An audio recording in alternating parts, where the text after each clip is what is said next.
Happy new comic book day, everyone. Nick from Comic Culture here. It is time for the comic book haul. See what I picked up this week, all in preparation for Nick at Night, my weekly non-spoiler comic book review show coming up on Saturday. Let's see what I got.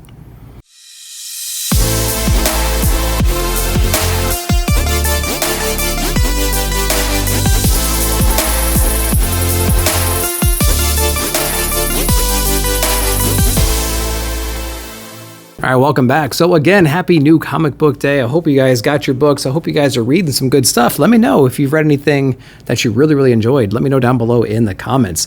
Big shout out to Cadets Toys and Comics for putting together the poll lists and everything like that. You guys are great. Links will be down below in the description if you want to get a hold of them. Make sure to follow them on social media. So let's see what I got. Starting with the big two, as we always do. We got Immortal X-Men issue number 5. I believe I got this variant cover because I think that was pretty awesome. I think this is number C, something like that, the C cover. Pretty cool cover. I do like Immortal X-Men so far, and I like the main X-Men run, although it has its like dips, and it's okay. It has its dips here and there, and Immortal's kind of the same way, but it's a pretty decent read, and I would recommend that one. We got Moon Knight issue number 14, starting off with a new arc. Issue number 13 was the beginning of that new arc, continuing in 14, so we'll see what's going on there. So if you're interested in that run, try to pick up 13. You can jump right into 14. Not a bad idea. Tales of Suspense, The Power of Iron Man number 57. Great little reprint here. So we got the first appearance of Hawkeye. So you got to pick that up. That is pretty cool. And that's actually it for Marvel. Going into DC, we have Batman with that awesome, what is that, ASM 316, something like that? That homage cover. And this is actually issue number 126, the beginning of that Zdarsky run. So it's going to be pretty cool. Can't wait to get more into this one. Failsafe on the cover, like choking Batman out. So we'll see what's going on there.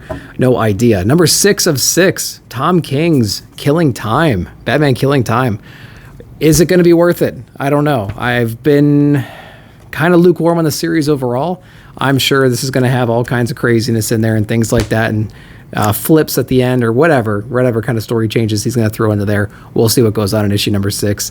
Tom King always likes to do that kind of stuff. Joshua Williamson, number 3, Dark Crisis. With some more DC love here. Issue number 2 wasn't bad until I was reminded I'm in a Dark Crisis, or in a Crisis event rather. But I did like what I saw in the Titans Academy with Nightwing and Jonathan Kent. So that was a pretty cool scene right there with Deathstroke and stuff like that. So Dark Crisis number 3 is out. We'll see if it's any good. Then we have DC versus Vampires number 8. I've actually been liking this series a lot lately, and I got that awesome cover. And so we're going to be checking out what's going on in DC versus Vampires. I like these little out of continuity 12-issue runs.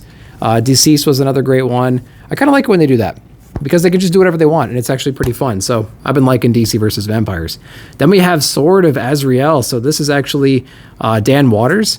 And Dan Waters wrote Arkham City, Order of the New World. And so Azrael was introduced into that run as well and did a pretty good job on there. The art is not the same, though. So we're going to see what that does, from my opinion, of the character and of this book and the feel of the book, because I feel like we need Danny on the art. And we don't have her on here. So we'll see where that goes from there. We got Poison Ivy, number 3 from G. Willow Wilson. And this book has actually been a lot of fun, I think. It's been drawn really well. Takara's on the art. The coloring is beautiful in here. So we'll see. We'll see where this book actually goes. She's kind of on a one-way mission right now. She's going to kind of infect the whole world with this pathogen and take care of that. So we'll see what happens in issue number 3. Then we have Aquaman Andromeda from Ron V and Christian Ward, this DC Black Label large edition. Number 1 was pretty fun. I do like that. I love these DC Black Label books, especially when you got a good artist and colorist on your book. And we have Aditya Bidikar on the letters as well. So one of the best in the game.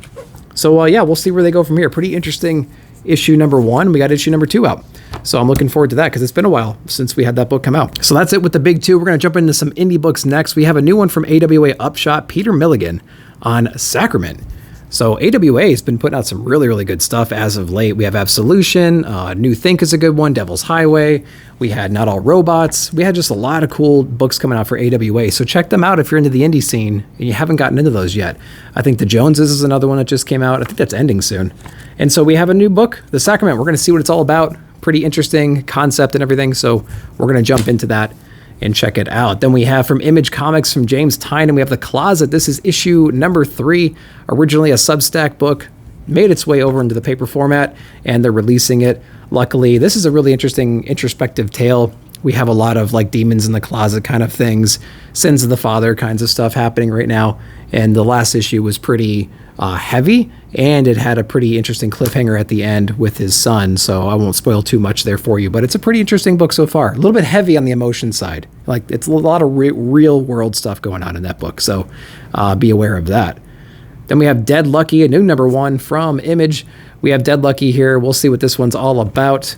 Don't know anything about this one. Melissa Flores is on this one. I don't know the writer or anything like that. So we're gonna check it out, see what's going on. Interesting cover. Wanted to get it just to see what it was all about. Then we have issue 6 of Little Monsters from Jeff Lemire and Dustin Nguyen. Pretty interesting book. I think it definitely picked up over the last couple of issues, the last 2 or 3 issues in particular. Very interesting art style. It's like all black and white, but they really make the colors pop when they do use them. So that's pretty cool. And the story got a lot more interesting, I think, again, in the last couple of issues. So we're riding this one out. Number 6 is out. Can't wait to get into that one. And then one of my favorite books out right now in general across all publishers is Metal Society from Zach Kaplan, and Balby, I think, is on the art for this one. This is issue number 4. It's just a very, very compelling story. It's got a great human element. It's got a great robotic element to it. And they're kind of, you're kind of being forced to choose which one you want to win in this upcoming boxing match that's coming up. But there's a lot more to it than just that. So this is one of the best books out right now, I think, Metal Society. So I would really recommend that one. Check it out. Issue number 4 is out. And then if you're into like the hero's adventure, you want some kind of like a Kanto thing, maybe like a never-ending story or like a kids Lord of the Rings kind of a thing, check out Twig. We have issue number 4 that just came out from Scotty Young. And it's not drawn by Scotty Young, but Kyle Strom is on the art. He's doing a really, really great job. It's a very, very creative book. It's very fun. It reads very quick. Again, it's a very basic story. It's very cute, but there's some really dark elements that they scatter in here a little bit, especially on the environment and the creature creativity perspective. It's kind of creepy from time to time, so it's actually really fun. And the art style is really, really weird. It's almost three-dimensional in a way, especially when they finally color it and everything, and the inking is all done. It's really, really breathtaking, visually speaking. So Twig is actually a pretty cool book. Not very deep, but I think it has the potential to go there. And when it does, I think it's going to be amazing. And then we have the second print of 8 Billion Genies, issue number 1. Charles Soule is on this one. If you haven't been reading 8 Billion Genies, it's very hard to find, I think, now. And it's been optioned and all that stuff. So check this one out. Ryan Brown's on the art. We have second print of issue number 2 finally out in the stands, because I think we have 3 issues out now, and it took 3 issues to get a reprint of number 1 to get out. So be on the lookout for the reprints for number 2 and 3 as well. This one's a really hot book. Jump on it if I were you. So that's what I picked up this week. I can't wait to tell you guys what I thought about them coming up on Saturday at Nick at Night, so stay tuned for that. But let me know down below what you picked up and what you're looking forward to the most. And I appreciate you watching the video. Like, subscribe, share, hit that bell notification to be alerted of future videos. Thanks again. See you in the comments.